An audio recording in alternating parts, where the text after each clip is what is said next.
अस्सलाम वालेकुम, I am Mohammad Hasan Hashmi. और आज मैं मसरूफियत में से थोड़ा सा वक्त निकाल के तो मैंने कहा कि आज मैं एक नई रेसिपी ट्राई करता हूँ। बैंगन का भरता मैं बनाने की कोशिश कर रहा हूँ। तो मैंने कुछ चीज़ें काट ली हैं, बैंगन और आलू मैंने काट लिए हैं और प्याज मैंने अभी रखा है। इसको थोड़ा सा फ्राई करेंगे और फ्राई करने के बाद फिर हम इसमें ये सारा मटेरियल वो डाल देंगे। मैं बेसिकली अभी सीख रहा हूँ। मैंने पहले भी आपको बताया था कि मैं प्रोफेशनल नहीं हूँ। अभी मेरा सिर्फ इसको आगाज़ है चीज़ों को बनाने का। तो अगर मुझसे कोई कमी कोताही रह जाए तो मुझे बताया करें ताकि मैं इसको मज़ीद बेहतर बना सकूँ। तो चलते हैं, स्टार्ट करते हैं। और मैं इसको पहले थोड़ा सा ब्राउन करूँगा और उसके बाद फिर इसमें ये सारी चीज़ें ऐड करेंगे। वैसे जो रेसिपी मुझे पता थी उसमें पहले बैंगन डालते हैं और बैंगन डालने के बाद फिर उसमें आलू डालते हैं, लेकिन मैंने कहा मैं थोड़ा रेसिपी से हट के ट्राई करता हूँ।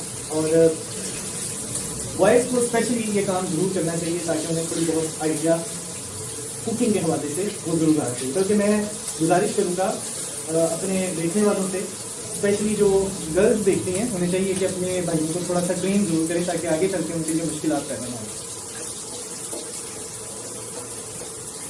रही बात बड़े चम्मच की, तो वो मैं इंशाल्लाह आइंदा अगर कोई मैंने वीडियो बनाई कुकिंग के हवाले से तो उसमें मैं वो ज़रूर इस्तेमाल करूँगा।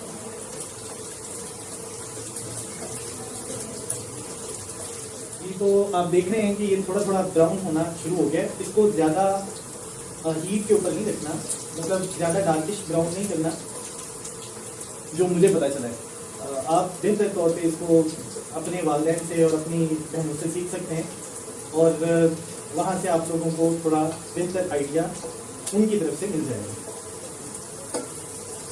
अच्छा, बैंगन में एक खास बात जो मैंने नोट की है ना, वो अगर आप इसको पानी के बगैर रखेंगे तो ये स्याह होना शुरू हो जाएंगे। इसलिए आप कोशिश करें कि इसको पानी के अंदर ही आपने रखना है। ये देखें, कलर अगर आप देखें तो ये ब्राउन होना शुरू हो गया। मैं इसका टेम्परेचर थोड़ा रिड्यूस कर देता हूँ ताकि ये ऐसा ना हो कि ज़्यादा जल जाए। आप इसमें टमाटर भी डाल सकते हैं और हस्बे ज़रूरत जो चीज़ें आपको दस्याब हों वो आप इसमें डाल सकते हैं। मैं फ़ारिग बैठा हुआ था तो मैंने कहा चलिए कुकिंग की एक और वीडियो मैं बना देता हूँ। और इरादा मेरा वैसे नहीं था, लेकिन ये बस हंगामी तौर पे आप समझ लें कि ये बना। मुझे अपनी आरा से, अपने कमेंट से ज़रूर आगाह करिएगा कि आपको मेरी कुकिंग कैसी लगी। बाकी इंशाल्लाह उम्मीद है कि अकेले रहते हुए मैं ये सीख ही जाऊँगा। ये जी सारा मटेरियल जो मिक्स किया था, मैं अब टेम्परेचर को और ज़्यादा रिड्यूस कर देता हूँ क्योंकि इसको थोड़ी देर के लिए बंद कर देता हूँ ताकि छींटे ना पड़े। घी के छींटे बहुत खतरनाक हैं। जब आपके पास चूल्हा होगा तो आप बेशक बंद ना करिएगा, हल्की आंच पे रख लीजिएगा। और स्पेशली इस चीज़ का ध्यान रखिएगा कि आप चम्मच यूज़ करें बड़ा, ठीक है।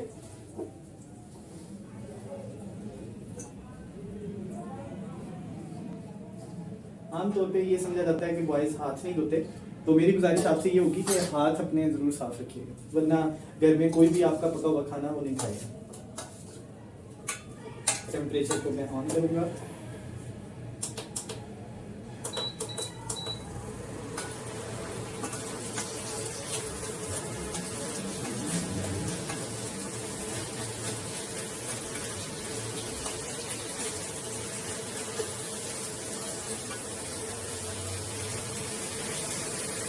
इसमें आप अपनी मर्जी से हस्बे जायका इंग्रेडिएंट्स डाल सकते हैं। जैसे मेरे पास नमक है तो मैं नमक इसमें डाल देता हूँ।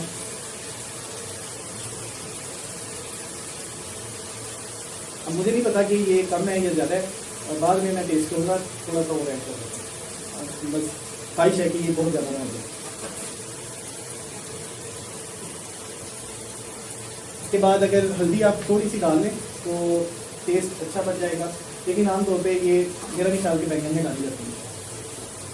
सुरख मिर्च तो खैर डाली जाती है, तो वो मैं क्योंकि ज़्यादा इस्तेमाल नहीं करता इसलिए तो मैं तो हल्दी डाल रहा हूँ। आप अपनी मर्ज़ी से अपने जायके के मुताबिक वो एडजस्ट कर लीजिए।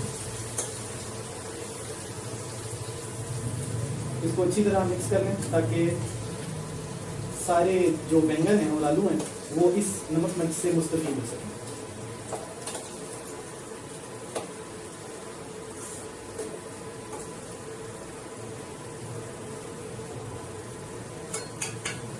थोड़ी देर के लिए इसको हम सिर्फ ढक छोड़ेंगे ताकि ये थोड़ा गलने की तरफ आ जाए। और आप इसमें हल्का सा पानी भी डाल सकते हैं जिससे ये अच्छे तरीके से गल जाएंगे, लेकिन ज़्यादा पानी ना डालिएगा। ज़्यादा पानी डालेंगे तो फिर पानी कुछ नहीं होगा और आपके लिए थोड़ा मुश्किलात का जी। तो व्यूअर्स, मेरे पास ढांपने के लिए कोई प्लेट अभी तक मुझे नहीं मिल सकी बाज़ार से, तो मैं कोशिश कर रहा हूँ और मेरी ख्वाहिश है कि वो मिल जाए। मैंने इसका टेम्परेचर थोड़ा सा रिड्यूस किया है और इसको ढांप दिया है वक्ती तौर पे जो मेरे पास चीज़ें दस्तियाब थी उनसे। लेकिन आपके पास अगर कुकिंग के हवाले से चीज़ें थोड़ी ज़्यादा दस्तियाब हों तो आप जो आपके वसाइल हैं उनके मुताबिक इसको पकाइएगा, और उम्मीद है कि आप एक अच्छा टेस्ट बनाने के काबिल ज़रूर हो जाएंगे इंशाल्लाह। इसको साथ साथ देखते भी रहिएगा, क्योंकि अगर आप इसको देखेंगे नहीं तो समझ लें कि फिर ये नीचे लग जाएंगे, जो मुझे अभी तक पता चला है इसके हवाले से। तो अगर साथ साथ इसको थोड़ा बहुत खिलाते रहेंगे तो उसमें आपके लिए आसानी कर। इसकी तरह मैं एक दफ़ा आपको शक्ल दिखा देता हूँ ताकि आप इसको देख सकें।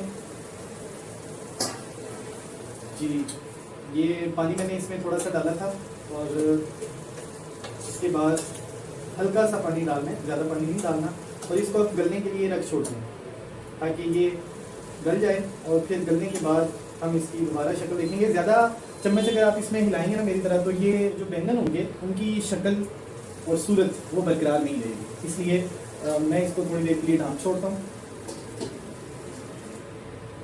और हम इसको जब ये थोड़ा सा पक जाएगा तो दोबारा फिर वापस नहीं जी। मैं तो फाइनल टच की तरफ बढ़ रहा हूँ और अभी मैंने इसका जो टेम्परेचर है वो डिक्रीज़ किया है।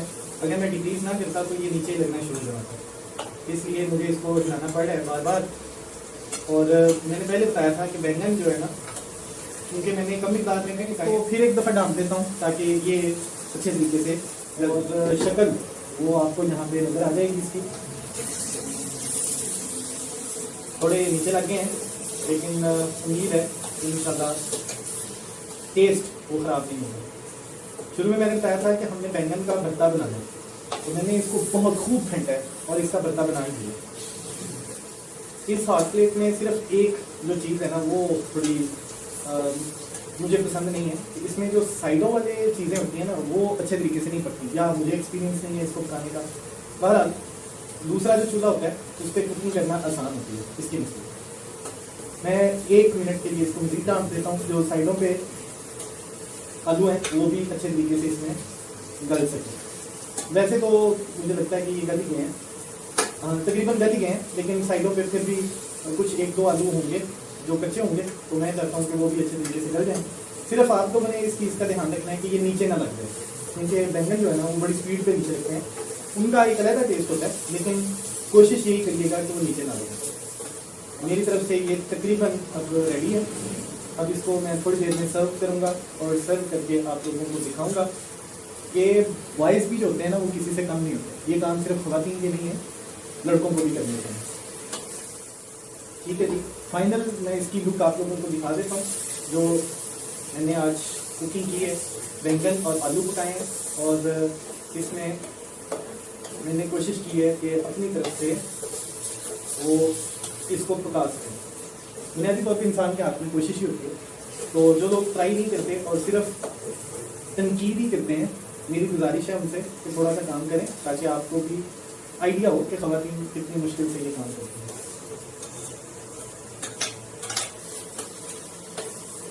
और हाँ, चम्मच बड़ा ज़रूर लीजिएगा, जिसे चमचा भी कहा जाता है। वैसे चमचा बनना बहुत अच्छी बात नहीं है, लेकिन चमचा इस्तेमाल करना ये बहुत अच्छी बात है।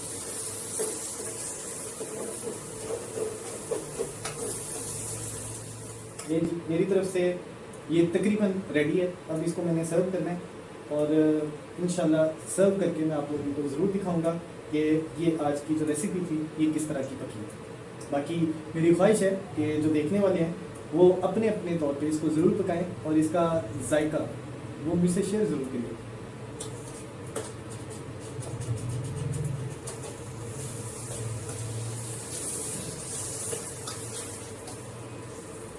ठीक है जी, खा के फिर मैं आप लोगों को बताऊंगा कि इसका जायका कैसा है। अपना बहुत ख्याल रखिएगा। अल्लाह हाफ़िज़।